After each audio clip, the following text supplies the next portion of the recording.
نو په لسم د محرم باندې ډیر واقعات شوي دي. زما عزتمند په دې لسم د محرم باندې دا اصحاب فیل واقعم شوي دا الله ابرهه هلاک کړی دی.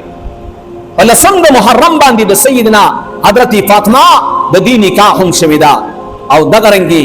مختلف واقعات راغلي. زما عزتمند مسلمانانو ورونو په لسم د محرم باندې ګڼ واقعات شوي خو زمونږ د مسلمانانو په دې کې زما عزتمند نن کوم تاسو نظر واچو نو زمونږ د مسلمانانو یو طریقې کاردار دی چې د لسم د محرم موږ صرف په دې پیژنو چې دا لسم د محرم دا د حسنینو میاشت او د لسم د محرم باندې د رسول الله صلی الله علیه وسلم بچی د رسول الله نسی حضرت حسن رضی الله تعالی عنہ او حضرت حسین رضی الله تعالی عنہ په کربلا په میدان کې به شهادت رسیدلی.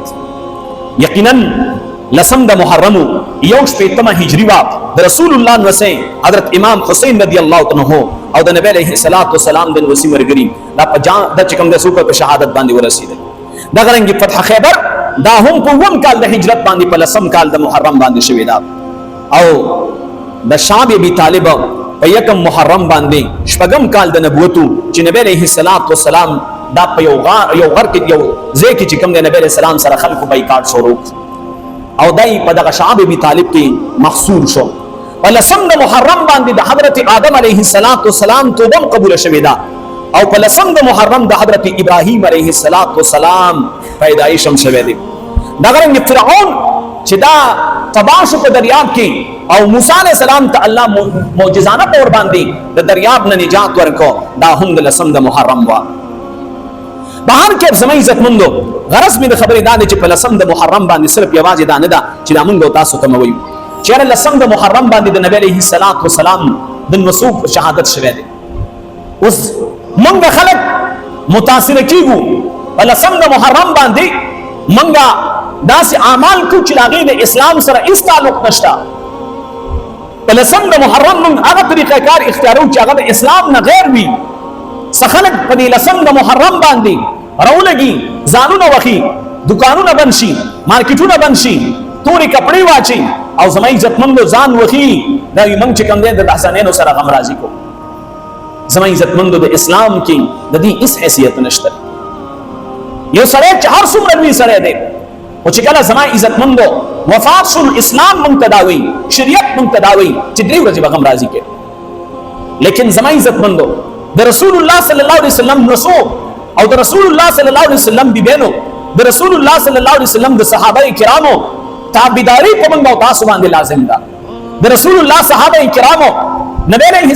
السلام سره په حجۃ الوداع کې دي. نبی علیہ السلام کو فرمایي ما تاسو خلکو ته دین ورساو. نبی علیہ السلام ته صحابه کرام وی اے د الله محبوبا تا د دین حق ادا کو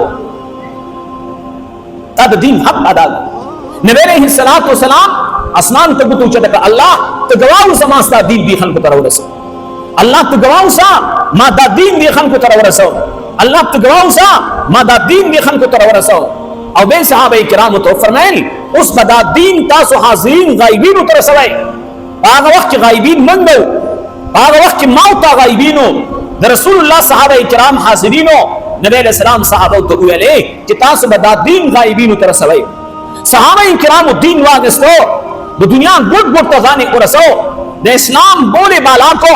د اسلام کلمې اوچته کړلا د لا اله الا الله نغمه په صحرا کې ویلا د غرب سوکه باندې ویلا په دریابونو کې ویلا په وچه باندې ویلا په لمده باندې ویلا په دشت او بیابان کې ویلا په صحرا کې ویلا آبادی کې ویلا تیاری ته ورسېدل رڼا ته ورسېدل مشرق ته ورسېدل مغرب ته ورسېدل شمال ته ورسېدل جنوب ته ورسېدل په کوم ځای کې چې انسان آبادو د رسول الله صحابه کرام ورسېدل تر دې پورې چې یو ځای تر رسول الله صحابه کرام لاړل الته وبلی او هغه وبو ته خپل اسونه ورواچول د وبو باندې چې کله اسونه ورواچول د اسونو خپل هم دی شولې او وبو کې د اسونو خپل ډوبې شولې وی فرمایل الله ته ما ته پته لګی چې دې اسپدي سمندر نه اماره سوک مخلوق اوسېږي زبد الله دین د رسول الله راوړل شوی دین به التم رسول